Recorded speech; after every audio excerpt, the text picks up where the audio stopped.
So the first question is, during the Trump administration, there was an increasing focus on demonizing and delegitimizing the Chinese Communist Party. Has rhetoric shifted in the Biden administration, and in what way?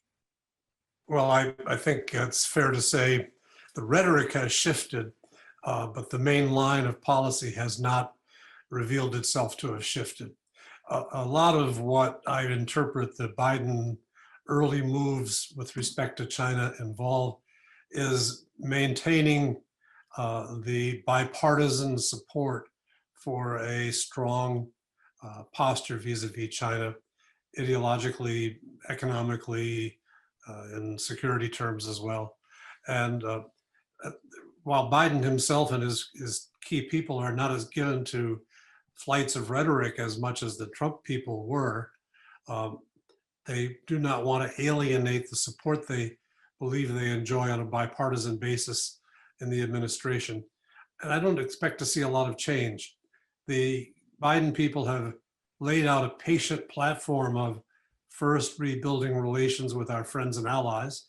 And we've just seen that with meetings with the Prime Minister of Japan, the President of South Korea, the European leaders, NATO leaders in the last few weeks, and then meeting with Russia's President Putin. Sometime in October, November, we expect to see Biden himself in a situation where it'll be likely he'll meet with his counterpart, President Xi. Between now and then, I would expect to see some diplomatic exchanges, new ambassadors in both capitals, some American diplomats going to China at high, but lower than the top levels, to see if there's some basis for a more concrete, constructive relationship with Beijing, or to lay down strong complaints about the things we see going on in China, such as the allegations from the current administration of genocide among the Uyghur peoples of Xinjiang, and strong positions taken on Tibet, Hong Kong, and Taiwan. It's another way of saying all this in short is it's a little too early to say. The Biden people don't want to tell us quite yet.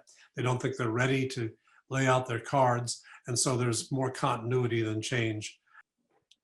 I'll just add a quick thought, which is that the change of rhetoric in itself is important, especially to the Chinese leaders who saw the type of rhetoric coming out of Washington, especially from President Trump, as just insulting. And so even though the policies are largely going to remain, importantly, there's an effort to try and work with allies to deal with that challenge from China. So in some ways, it's not just, it is an important change of rhetoric, but will help build alliances, help build collaborative efforts. And I think will also allow China to find ways of dealing with the US administration in ways that it had a hard time doing with the Trump administration.